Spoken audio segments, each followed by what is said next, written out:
नोएडा में एक सनसनीखेज मामला सामने आया।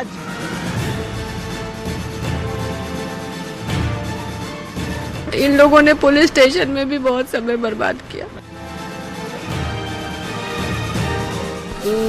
11 बजे के आसपास की घटना है ये।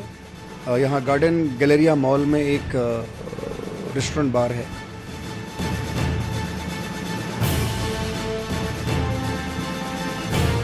ये वही लॉस लेमन रेस्टो बार है जहां पर देर रात युवक की पीट कर हत्या कर दी जाती है।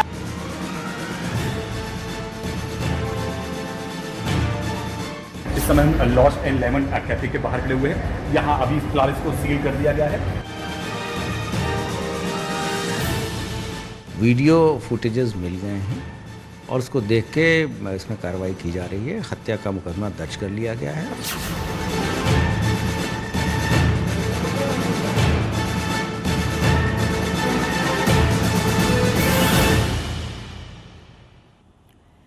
तो नोएडा के मॉल में मर्डर की इनसाइड स्टोरी क्या है? बार में ब्रजेश को बाउंसर्स ने क्यों मारा?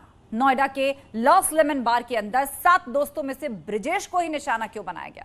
आखिर किस बात को लेकर बवाल हुआ? इन सवालों का जवाब हर कोई जानना चाहता है। मृतक ब्रजेश राय की पत्नी भी मर्डर का सच जानने के लिए पुलिस से गुहार लगा रही है। जब से पति की हत्या की खबर पत्नी पूजा को मिली है, रो रो कर उसका बुरा हाल हो गया है।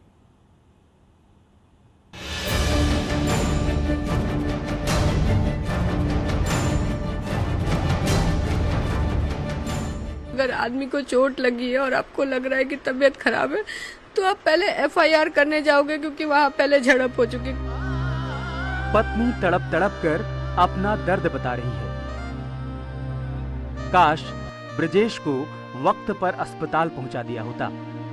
कोई भी पढ़ा लिखा या समझदार इंसान पहले हॉस्पिटल लेकर जाता। हॉस्पिटल वाले खुद ही पुलिस को इन्फॉर्म करते, बट इन लोगों ने पुलिस स्टेशन में भी बहुत समय बर्बाद किया। ब्रजेश जब घर से निकला तो उसे ना देख पाने के दर्द से भी तड़प रही है।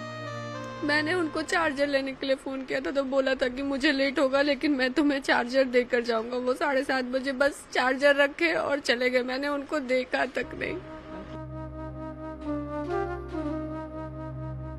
पूजा की आंखों से झरझर गिरते आंसू कई सवाल पूछ रहे हैं। वो हत्या का सच जानना चाहती है। वो मर्डर के पीछे की मिस्ट्री को समझना चाहती है। वो इस बात का जवाब भी चाहती है कि जब मौके पर 7 दोस्त थे तो सिर्फ ब्रजेश राय को ही चोट क्यों लगी? और दोस्त को भी चोट आई है, कोई और भी घायल हुआ है? सिर्फ ब्रजेश को ही चोट आई थी, मारपीट आई थी? चोट आई है और कोई घायल नहीं हुआ। सब लोग ठीक थे। मेरे सामने सब लोग घूम रहे थे। इन सवालों को समझने के लिए न्यूज़ 18 की टीम ने लॉस्ट लेमन बार से लेकर नोएडा के पुलिस अधिकारियों और यूपी के ADG लॉ एंड ऑर्डर से बातचीत की। एक सवालों का जवाब मांगा और इस बात की पूरी पड़ताल की कि आखिर में नोएडा के इस मॉल के अंदर हुआ क्या था। ये मामला नोएडा के सेक्टर 18 के गार्डन गैलेरिया मॉल का है। ये वही लॉस लेमन रेस्टो बार है जहां पर देर रात युवक की पीट कर हत्या कर दी जाती है। इस घटना के बाद जब न्यूज़ 18 की टीम बार के अंदर पहुंची तो बार बंद मिला। पुलिस ने उसे सील कर दिया था। इसी बार में 7 दोस्तों के साथ 29 साल का ब्रजेश राय आया था। तकरीबन 30 साल का लड़का है। ब्रजेश उसका नाम है, जो रहने वाला बिहार का है। इस समय हम लॉस एंड लेमन कैफे के बाहर खड़े हुए हैं। यहाँ अभी फिलहाल इसको सील कर दिया गया है। रात की अगर बात करें तो तकरीबन 11 बजे के आसपास यहाँ किसी जो बिल के लेन देन को लेकर जो ब्रजेश और उसके साथी जो आए थे वहाँ उसका झगड़ा होता है और झगड़े में बाउंसर्स के साथ मारपीट होती है और इतनी ज़्यादा मारपीट होती है कि उसकी हालत बहुत ज़्यादा खराब हो जाती है। राती को फिर ब्रजेश को एक हॉस्पिटल में भर्ती कराया जाता है और हॉस्पिटल के बाद में उसको फिर वहाँ से मृत घोषित कर दिया जाता है। शुरू में खबर यही आई थी कि बिल को लेकर विवाद में मारपीट हुई और बाउंसर पर आरोप है कि उन्होंने ब्रजेश राय को पीट कर मार डाला। लेकिन पत्नी का कहना है कि जिस वक्त उसे जानकारी मिली उस वक्त इन बातों को नहीं बताया गया। मुझे हॉस्पिटल पहुंचने के बाद पता चला।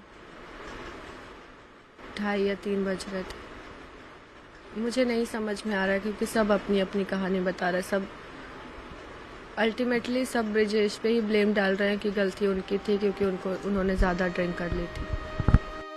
पति की तबीयत खराब होने की खबर मिलते ही पूजा अस्पताल पहुंची। उसके बाद उसने वहां पर जो देखा वो होश उड़ा देने वाला था। पूजा ने पति के दोस्तों से पूछा कि आखिर में ये सब कैसे हुआ। इन लोगों ने मुझे ये नहीं बोला कि पैसे की लेन देन, इन लोगों ने मुझे ये बोला कि वहाँ पे ये बोला गया कि अभी 11 बज रहे हैं तो अब यहाँ पे भी बार बंद करने का टाइम हो गया है।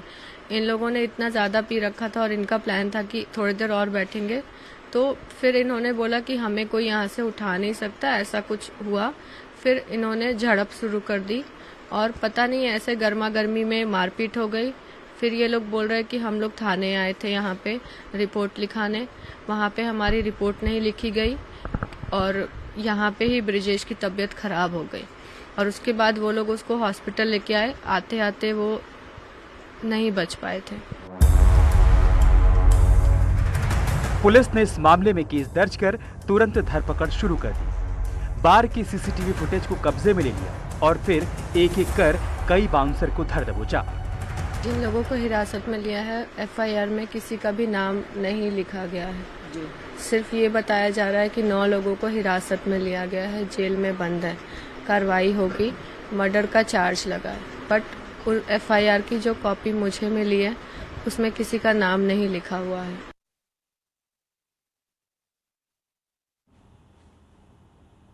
पूजा का विश्वास नहीं हो रहा कि शराब के नशे में ब्रिजेश ने मारपीट की होगी। पूजा ब्रिजेश के दोस्तों पर भी एफआईआर की मांग कर रही है और इस बात पर सवाल उठा रही है कि जब बार में मारपीट हुई तो ब्रिजेश के शरीर पर चोट के निशान क्यों नहीं है। दोस्त मुझे कुछ भी क्लियर नहीं बता रहे थे, वो सब बस आपस में पुलिस वालों के साथ भी झड़प में और बहस में लगे हुए थे। सब दोस्त बस ये बता रहे थे कि वो लोग फैमिली हैं और आज उनकी फैमिली में एक बहुत बड़ा लॉस हो गया है और उनके सामने एक आदमी की डेथ हो गई और पुलिस ने कुछ नहीं किया। हर कोई एक दूसरे पर ही ब्लेम डाल रहा है। पुलिस वाले ये बोल रहे थे कि आपकी गलती है और ये लोग पुलिस वालों की गलती बता रहे हैं। मैम, जब आप हॉस्पिटल गई थी तो ब्रिजेश की क्या चोट वोट भी शरीर में है? नहीं, कोई चोट नहीं है, एक्सटर्नली तो कोई भी चोट नहीं है। तो लॉस लेमन बार में एक 29 साल के युवक की हत्या ने पूरे नोएडा को हिलाकर रख दिया है, क्योंकि नोएडा एक ऐसी जगह है जहां पर दिल्ली से भी लोग पार्टीज करने आते हैं और इसीलिए पुलिस ने इस मामले में फौरन जांच शुरू कर दी है। मारपीट की सूचना के बाद पुलिस पहुंची। पुलिस किस तरह से एक्शन ले रही है इस पूरे मामले में वो हम आपको बता रहे हैं। बार की जो सीसीटीवी फुटेज है उसको अपने कब्जे में पुलिस ने ले लिया है। उस सीसीटीवी फुटेज को भी खंगाला जा रहा है। पटना के घटना के दौरान मौजूद स्टाफ को भी हिरासत में लेकर पूछताछ कर रही है इस वक्त नोएडा पुलिस। सीसीटीवी फुटेज के आधार पर 8 लोगों की पहचान कर ली गई है कि मारपीट में कौन कौन दिख रहा है। हत्या का मुकदमा दर्ज कर लिया गया है और कार्रवाई लगातार जारी है। तो नोएडा पुलिस ने अभी तक इस पूरे मामले में क्या किया है वो हमने आपको बताया। हालांकि जो पत्नी है पूजा, उनका ये कहना है कि उनके दोस्त जो उनके साथ पार्टी करने गए थे उनसे भी गहनता से पूछताछ की जानी चाहिए। जो साथी थे उनके द्वारा एप्लीकेशन दी गई, तत्काल हम लोगों ने उसमें एफआईआर दर्ज की है और हमारी टीम लगी हुई थी। जितने स्टाफ वहाँ पे काम कर रहे थे सबको हम लोगों ने राउंड अप किया, सबको हिरासत में लिया। उसमें से 8-9 लोग का इन्वॉल्वमेंट अभी तक सामने आया है और बाकी हम लोग जितने सारे एविडेंस वहाँ के हैं उसके कलेक्शन के प्रोसेस में हैं।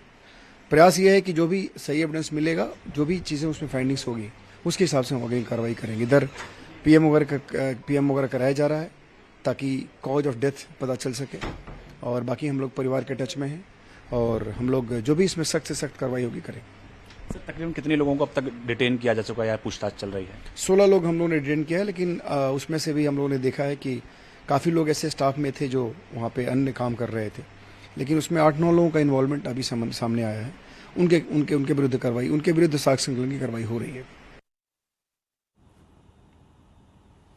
पुलिस ने न सिर्फ बार को सील किया है बल्कि लाइसेंस भी सस्पेंड किया जा सकता है। ADG law and order Prashant Kumar ने कहा है कि इस मामले में जो लोग भी शामिल होंगे उन्हें छोड़ा नहीं जाएगा। अगर नियमों की अनदेखी हुई होगी तो किसी को बख्शा नहीं जाएगा।